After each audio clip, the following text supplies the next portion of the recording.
Magnus Carlsen suffer an epic defeat in just 19 moves. Magnus Carlsen is the current chess world champion and is widely considered to be one of, if not the best chess player of all time. In fact, he's so good at chess that he's even won 125 games in a row without losing a single time. Hold up! What will happen when a new contender steps up to the plate and gives Magnus Carlsen a challenge? Judith Polgar is a Hungarian chess grandmaster who is widely regarded as the best female chess player of all time. In 1991, at the age of 15 years and 4 months, Polgar became the youngest grandmaster in history, breaking the record previously held by former world champion Bobby Fischer. While people debate whether Garry Kasparov or Magnus Carlsen is the greatest player of all time, Polgar is unquestionably the best woman to ever play the game. She's the only woman to have crossed the 2700 rating threshold that many consider as the Super GM distinction. And from the time she was 12, she was the top-ranked female player in the world for more than 26 years, all the way up to her retirement in 2014. So when she comes out of retirement for a showdown against the world chess champion Magnus Carlsen, it becomes clear that he has underestimated his opponent. This is a 3-minute blitz match, so the stakes are extremely high. Judith starts the game out with pawn to e4, and Magnus responds with pawn to c5, hoping to contest the center 4 squares, which are the strongest on the board. Polgar brings her knight out to f3, since this not only develops her pieces, but also will help protect her from Magnus's pawn. As you'll see in her next move, Magnus brings his king side pawn forward to c6, and Judith brings her second pawn forward to d4. An extremely common move she's played many times, including against Carlsen in 2014, where she ended up losing the game. However, this time she's got a secret plan to trap Magnus's pieces, which he'll never see coming. The two continue developing their pieces, and after Magnus brings his own knight out to c6, the game devolves into the extremely common Magnus is the top player, but today he is playing very common moves, but aggressive tied mana variation of the Sicilian defense, signaling that this is going to turn into an explosive game. The Thai version of the Sicilian defense in chess is called the Sicilian Dragon. The opening is characterized by black's pawn moves of e7 e6 and e7 e6, followed by a subsequent move of g8 f6. This sets up a solid pawn structure and prepares for a potential fianchetto of the dark squared bishop on b7. White often responds with the move pawn move c2 c4, leading to a complex and tactical game. Magnus looks extremely relaxed at this point, thinking this is going to be an easy game, and brings his queen out to c7. Judith responds by moving her own queen forward to d2, getting ready to use it in a few moves.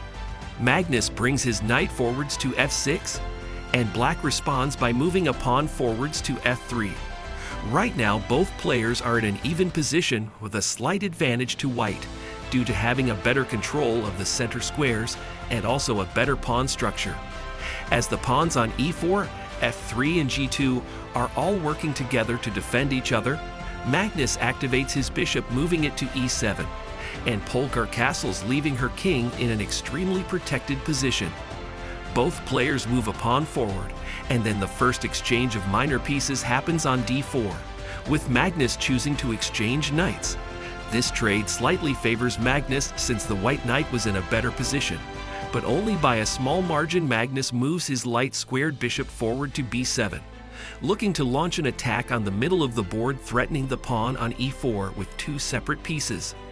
While it looks like Magnus is doing exactly what he always does, but this time he's only moving exactly the way Polgar wants him to move. And the best part? Magnus has no clue about it. Polgar pushes a pawn forwards, threatening Magnus's knight, and forcing him to take the pawn on g4, which will result in the world champion having an extremely weak knight, as you're about to see. White moves rook to g1, an extremely good move, pushing the knight back even further and putting it on the edge of the board. You may have heard the expression "knights on the rim are grim." This is because once a knight is pushed to the edge of the board, the moves it can make are extremely limited, and this knight sitting on h6 is basically out of the game. Magnus even acknowledges the move in between moves. Yeah, it's really a bad knight. This is so cool, seeing Magnus getting challenged and threatened. Very rare occasion of something like this happening. Little did everyone know this was the beginning of the end for the world champion. Polgar takes 2 moves to get her light-squared bishop into the center of the board. First moving it to d3 and then to e4, directly threatening Carlsen's bishop, while keeping her own defended by the pawn behind it. Magnus takes a second to think about his next move before delivering a lethal blow to himself. It's rare to see blunders at such a high level of play, especially between 2 of the top 10 players in the world. However, with such a low amount of time on the clock, it can be difficult to stay level-headed. Even for the world champion, Magnus moves his rook to c8, and Judith responds by moving her dark squared bishop to b6, a killer move as the crowd watches on in bewilderment and excitement. It's obvious that only Magnus and Anish Giri, the ranked number 3 chess player in the world who is watching on in the crowd, realize how strong of a move this is. The game isn't over yet, but here's why the move is so strong. If Magnus takes the bishop with his queen, Polgar has mate in 1 by moving her queen up to d7. This forces Magnus to sacrifice his queen, but he chooses to play on, not knowing that the rank 1 women's player has another trick up her sleeve. Carlsen trades with a bishop on e4, and his queen is taken by Polgar's bishop on c7. She moves her bishop over to d6 in extremely dangerous position, as it's defended by the pawn on e5. Magnus responds by moving his knight to f5, threatening to take. However, Polgar fortifies her position by moving a knight to e4. Unfortunately, being down a queen is too much, and Carlsen resigns the match, shaking hands with Polgar, who comes out of the match on top. This was such an eye-watching game the entire time. Polgar blew everyone's mind in the match. It makes us think that there is a possibility that someone in our generation can be even better than this unbeatable world champion.